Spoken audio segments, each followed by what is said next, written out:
ಕನ್ನಡ ಚಿತ್ರರಂಗದ ಪ್ರತಿಭಾನ್ವಿತ ಕಲಾವಿದ ಅಶೋಕ್ ರವರ ಸಿನಿ ಪಯಣಕ್ಕೆ ನಿಮ್ಮೆಲ್ಲರಿಗೂ ಸ್ವಾಗತ. ಪ್ರೀತಿಯ ವೀಕ್ಷಕರೇ, ಅನನ್ಯ ಚಿತ್ರಗಳ ಮಾಹಿತಿ ವೀಕ್ಷಿಸುತ್ತಿರುವ ಎಲ್ಲ ಚಿತ್ರಪ್ರೇಮಿಗಳಿಗೂ ನಮಸ್ಕಾರ. ಅಶೋಕ್ ರವರು ಒಳ್ಳೆ ಭಾವನಾತ್ಮಕ ಪಾತ್ರಗಳಿಗೆ ಹೆಸರುವಾಸಿಯಾಗಿರುವ ಇವರು 12ನೇ ಸೆಪ್ಟೆಂಬರ್ 1951ರಲ್ಲಿ ಜನಿಸಿದವರು. ಇವರ ತಂದೆ ವಿ. ಲಕ್ಷ್ಮೀ ನರಸಿಂಹಯ್ಯ ಮತ್ತು ತಾಯಿ ಪುಟ್ಟಮ್ಮನ ಮಗನಾಗಿ ಆನೇಕಲ್ನಲ್ಲಿ ಜನಿಸಿದವರು. ಇವರ ತಂದೆ ಪೊಲೀಸ್ ಅಧಿಕಾರಿಯಾಗಿದ್ದರು. ಅಶೋಕ್ ಅವರಿಗೆ ಬಾಲ್ಯದಿಂದಲೂ ಸಿನಿಮಾದಲ್ಲಿ ನಟಿಸಬೇಕು ಎಂಬ ಆಸೆ ಬಹಳ ಇತ್ತು. ಅವರು ಡಿಗ್ರಿ ಮುಗಿಸಿದ ಮೇಲೆ ಮದ್ರಾಸ್ ಫಿಲಂ ಇನ್ಸ್ಟಿಟ್ಯೂಟ್ನಲ್ಲಿ ತರಬೇತಿ ತೆಗೆದುಕೊಂಡರು. ಅವರು ನಟಿಸಿದ ಮೊದಲ ಚಿತ್ರ 1975ರಲ್ಲಿ ತೆರೆಕಂಡಂತಹ ಚಿತ್ರ ಹೆಣ್ಣು ಸಂಸಾರದ ಕಣ್ಣು. ಇವರ ನಟನೆಯಲ್ಲಿ ಜಾಸ್ತಿ ಎಲ್ಲರ ಗಮನ ಸೆಳೆದಿದ್ದ ಚಿತ್ರವೆಂದರೆ ಚೆಲ್ಲಿದ ರಕ್ತ, ತಾಯಿಯ ಮಡಿಲಲ್ಲಿ, ರಾಮಲಕ್ಷ್ಮಣ, ಸನಾದಿ ಅಪ್ಪಣ್ಣ, ಭಾಗ್ಯವಂತರು, ಅರ್ಚನಾ, ಗಣೇಶ ಮಹಿಮೆ ಮತ್ತು ರಂಗನಾಯಕಿ. ಇವರು ಗೋಕಾಕ್ ಚಳುವಳಿ ಹಾಗೂ ರೈತ ಸಂಘದ ಪ್ರತಿಭಟನೆಗಳಲ್ಲಿ ತಮ್ಮನ್ನು ತಾವು ತೊಡಗಿಸಿಕೊಂಡಿದ್ದವರು.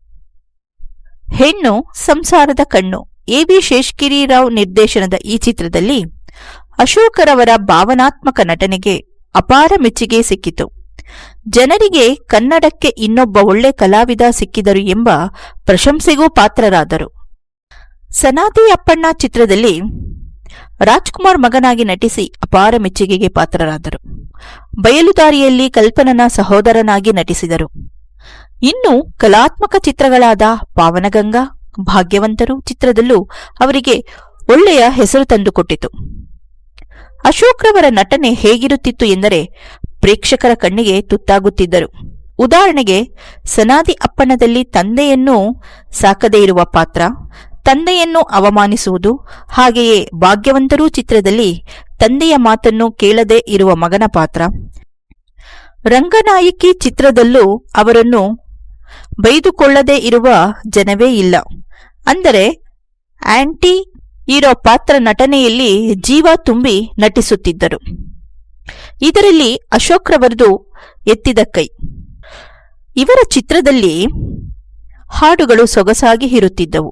ಉದಾಹರಣೆಗೆ ಅರ್ಚನಾ, ರಾಮಲಕ್ಷ್ಮಣ, ಚೆಲ್ಲಿದ ರಕ್ತ, ಕಣ್ಣು ತೆರೆಸಿದ ಹೆಣ್ಣು, ಹೀಗೆಯೇ ಹಲವಾರು ಚಿತ್ರಗಳು. ಅಶೋಕ್ ರವರ ಭಕ್ತಿ ಪ್ರಧಾನವಾದ ಚಿತ್ರ ಕ್ರಾಂತಿಯೋಗಿ ಬಸವಣ್ಣ. ಕೆ.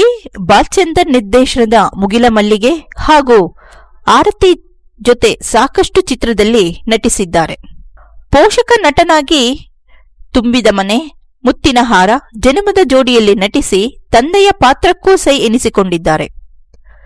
2000 ಇಸವಿಯ ನಂತರ ಪ್ರಮುಖ ಚಿತ್ರಗಳಾದ ಅಪ್ಪು, ಮಾಣಿಕ್ಯ, ಮಿಸ್ಟರ್ ಐರಾವತ, ರಾಜ್ಕುಮಾರ, 9ನೇ ದಿಕ್ಕು, ಕೃಷ್ಣಂ ಪ್ರಣಯ ಸಖಿಯಲ್ಲಿ ನಟಿಸಿದ್ದಾರೆ. ಹೀಗೆಯೇ ಒಳ್ಳೊಳ್ಳೆ ಚಿತ್ರದಲ್ಲಿ ನಟಿಸುವ ಮೂಲಕ ಅಶೋಕ್ ರವರು ಎಲ್ಲರ ಮನಸ್ಸಿನಲ್ಲೂ ಅವರದೇ ಆದ ಛಾಪು ಮೂಡಿಸಿದ್ದಾರೆ. ಅಶೋಕ್ ರವರಿಗೆ ಭಗವಂತ ಒಳ್ಳೆಯ ಆರೋಗ್ಯ ಕೊಟ್ಟು ಕಾಪಾಡಲಿ ಎಂದು ಈ ವಾಹಿನಿಯ ಪರವಾಗಿ ಪ್ರಾರ್ಥಿಸುತ್ತಾ ಈ ಸಂಚಿಕೆಯನ್ನು ಮುಗಿಸುತ್ತೇವೆ. ಈ ಸಂಚಿಕೆಯನ್ನು ವೀಕ್ಷಿಸಿದ ಎಲ್ಲ ಚಿತ್ರ ಪ್ರೇಮಿಗಳಿಗೂ ವಂದನೆಗಳನ್ನು ತಿಳಿಸುತ್ತಾ, ಅಶೋಕ್ ರವರ ಈ ಸಂಚಿಕೆ ನಿಮಗೆ ಇಷ್ಟವಾದಲ್ಲಿ